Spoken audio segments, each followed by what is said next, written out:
بسم اللہ الرحمن الرحیم۔ شرح تہذیب کا 7واں باب ہے فصل فی التصدیقات، سبق نمبر 20 میں خوش آمدید۔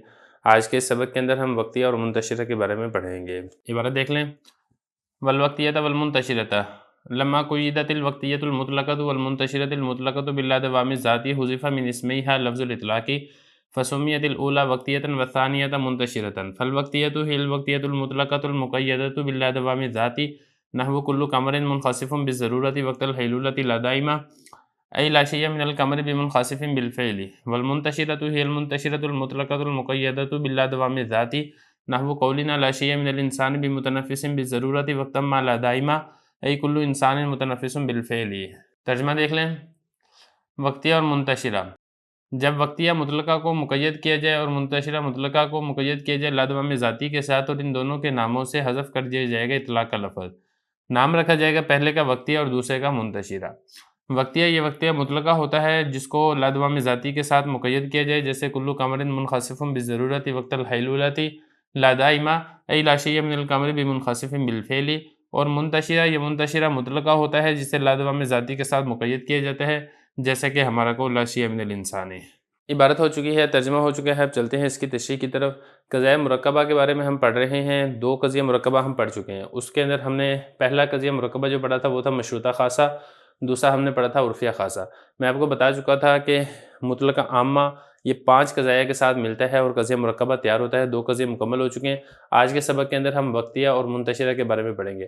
وقتیہ مطلقہ کے اندر آپ کو معلوم ہے کہ مخصوص وقت کے اندر، وقت متعین کے اندر اگر موجبہ ہے تو محمول کا اثبات کیا جاتا ہے موضوع کے لیے، اگر سالبہ ہے تو محمول کی نفی کی جاتی ہے موضوع سے۔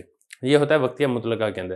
تو چونکہ یہاں پر بھی دیکھیں، اور دوسری بات یہ ہے کہ اس کے اندر بھی کیفیت ضرورت پائی جاتی ہے، لیکن یہ جو کیفیت ضرورت ہے یہ ایک وصف کے ساتھ موصوف ہے، ایک قید کے ساتھ مقید ہے، لہذا اس کے مقابل کے اندر مطلقہ عامہ آ سکتا ہے جو کہ لا دوام ذاتی کا معنی اور مفہوم ہے، کیونکہ میں آپ کو بتا چکا تھا کہ نقیضین اور ضدین کا جمع ہونا یہ جائز نہیں ہے۔ اگر نقیضین اور ضدین نہیں ہے تو پھر یہ جمع ہو سکتے ہیں کہ ایک طرف تو لا دوام ذاتی ہو، دوسری طرف دوام ذاتی نہ ہو بلکہ دوام وصفی ہو۔ اسی طریقے سے ضرورت کے اندر بھی ایسے ہی ہے۔ اب یہاں پر دیکھیں، یہ جو دونوں قضیے ہیں وقتیہ اور منتشرہ، یہاں پر ضرورت وصفی ہے، کیونکہ کیفیت ضرورت ہے، اور وصفی ہے مطلب یہ کہ قید کے ساتھ مقید ہے۔ قید کے اندر فرق یہ ہے کہ جو گزشتہ 2 قضیے تھے اس کے اندر قید تھی وصفی عنوانی کی، اور جو یہ والے 2 قضیے ہیں وقتیہ اور منتشرہ، اس کے اندر جو قید ہے وہ ہے وقت کی۔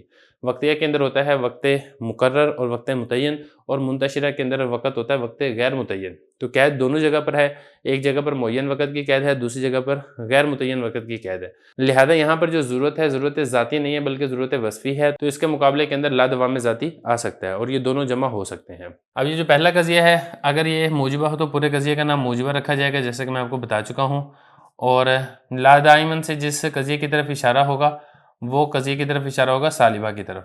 اب ذرا مطلب دیکھیں، کل قمر منخسف بالضرورۃ، ہر چاند کو گرن لگنے والا ہے ضروری طور پر۔ کس وقت گرن لگنے والا ہے؟ وقت حیلولۃ الارض بینہ و بین الشمس، جس وقت زمین چاند اور سورج کے درمیان آ جائے۔ تو یہ دیکھیں، یہ ایک قید کے ساتھ مقید ہے، جب یہ قید پائی جائے گی تو پھر چاند کو گرن لگے گا۔ تو یہی وہ بتا رہے ہیں لا شیء من القمر بمنخسف بالفعل۔ اب اس کا جو برعکس ہے، جو ہم نے سالبہ نکالنا ہے، وہ ہم اس طریقے سے نکالیں گے کہ چاند کا کوئی فرد بھی اس کو گرن لگنے والا نہیں ہے بالفعل، کیونکہ دیکھیں اس پر ایک اشکال ہو سکتا تھا، ایک شبہ ہو سکتا تھا کہ اگر حیلولۃ الارض بینہ و بین الشمس نہ ہو تو پھر بھی اس کے اوپر چاند کو گرن لگ سکتا ہے یا نہیں لگ سکتا۔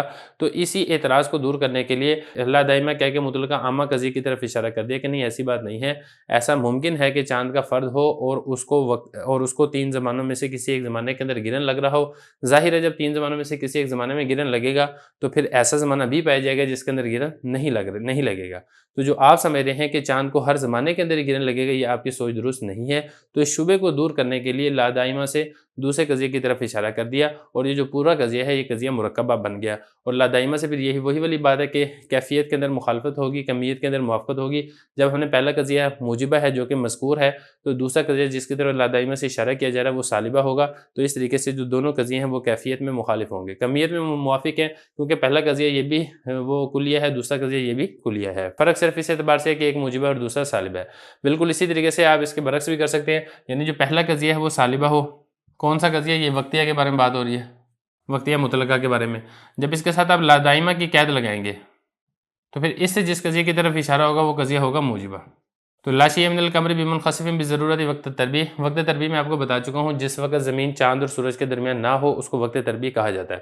اب یہاں پہ دیکھیں حکم کی نفی کی جا رہی ہے، چاند کے تمام افراد سے گرن ہونے کی نفی کی جا رہی ہے ضروری طور پر، کس وقت؟ وقت تربیح میں۔ تو اس کے اوپر بھی ایک شبہ ہو سکتا تھا کہ ایسا بھی تو ہو سکتا ہے کہ چاند کے تمام افراد سے گرن کی نفی کی جائے وقت تربیح سے ہٹ کر بھی۔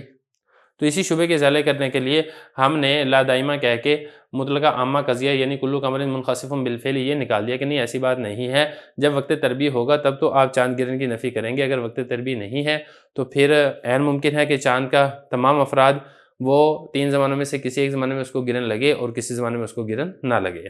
تو اس طریقے سے آپ نے اس کو نکالنا چاہیے۔ یہ جو قضیہ تھا نا وقتیہ مطلقہ، جب اس کے ساتھ مطلقہ عامہ لگے گا تو پھر یہ جو قضیہ ہے اس کو ہم وقتیہ مطلقہ نہیں کہیں گے بلکہ اس کو صرف وقتیہ کہیں گے۔ جیسے ہم نے اوپر پڑھا تھا نا کہ مشروطہ عامہ کے ساتھ جب مطلقہ عامہ لگا تو پھر اس کو مشروطہ خاصہ کہا گیا تھا، اسی طریقے سے عرفیہ عامہ کے ساتھ جب مطلقہ عامہ لگا تو عرفیہ خاصہ کہا گیا تھا۔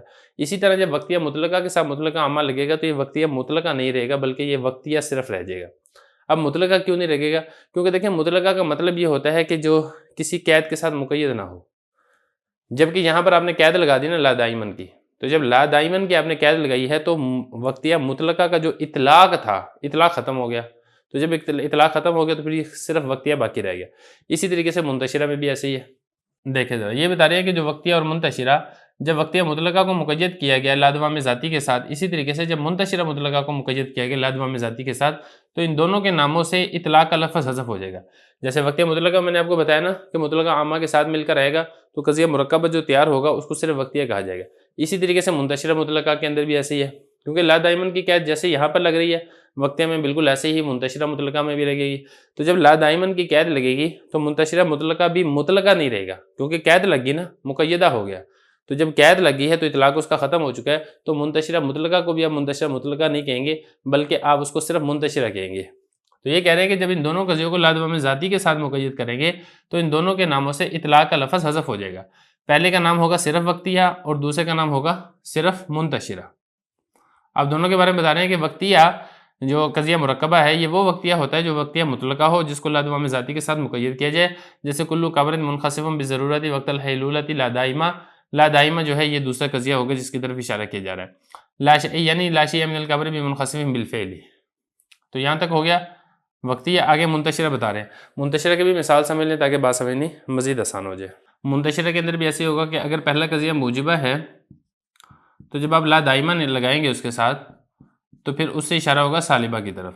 تو ایجاب اور سلب کے اندر مخالفت ہوتی ہے جیسے کہ میں نے آپ کو بتا چکا ہوں۔ تو جب ہم نے لا دائمہ لگایا یعنی مطلقہ عامہ تو پھر اس سے جس قضیے کی طرف اشارہ ہوگا وہ ہم نے نکالنا ہے سالبہ۔ اب اس کی مثال دیکھیں، کلو انسان متنفس بضرورت وقت ما، ہر انسان سانس لینے والا ضروری طور پر وقت ما یعنی وقت غیر متعین کے اندر۔ تو وقت غیر متعین کے اندر محمول کا اس بات کیا جا رہا ہے موضوع کے تمام افراد کے لیے۔ تو اس سے ایک شبہ پیدا ہو سکتا تھا کہ وقت غیر متعین کے اندر ہر انسان سانس لینے والا ہے، تو ایسا بھی تو ہو سکتا ہے کہ وقت غیر متعین کے علاوہ بھی ہر انسان سانس لینے والا ہو۔ تو لا دائمہ کہہ کے اشارہ کر دیا کہ نہیں، یہ جو ضروری طور پر جو ہم اس بات کر رہے ہیں سانس لینے کا، یہ دوام ذاتی نہیں ہے بلکہ دوام وصفی ہے۔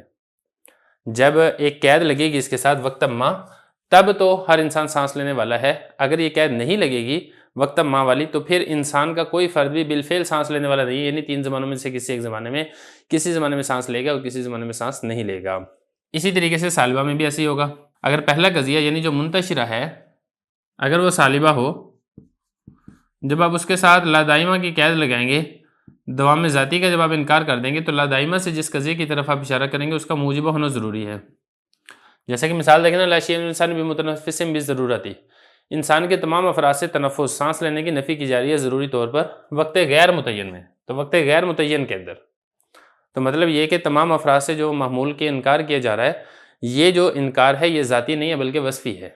جب قید پائی جائے گی وقت غیر متعین والی تب تو سانس لینے کی نفی ہوگی، اور اسی کی طرف اشارہ کر دیا کہ ذاتی نہیں ہے لا دائمہ کہہ کے کہ کل انسان متنفس بالفعل، انسان کا ہر فرد بالفعل سانس لینے والا ہے 3 زمانوں میں سے کسی ایک زمانے میں۔ ایسا نہیں ہے کہ وقت ما وقت غیر متعین کی قید ہوگی تو پھر وہ سانس نہیں لے گا، اگر قید نہیں پائی جائے گی تو پھر وہ سانس لے گا، ایسی بات نہیں ہے۔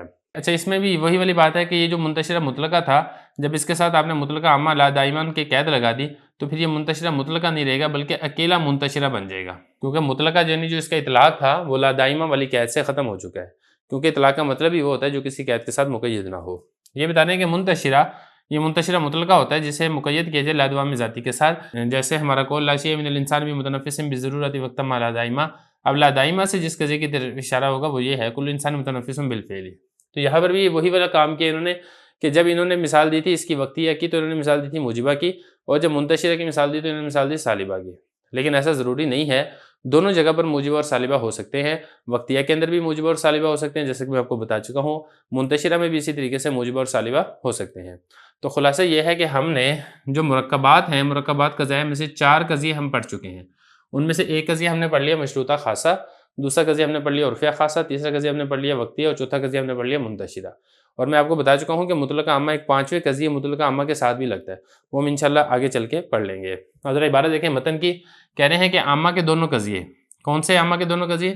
یعنی مشروطہ عامہ اور عرفیہ عامہ، اور اسی طریقے سے وقتیہ مطلقہ کے دونوں قضیے، کون سے؟ وقت والے دونوں قضیے، یعنی ایک وقتیہ مطلقہ اور دوسرا منتشرہ مطلقہ، یہ لادوام ذاتی کے ساتھ مقید ہوتے ہیں۔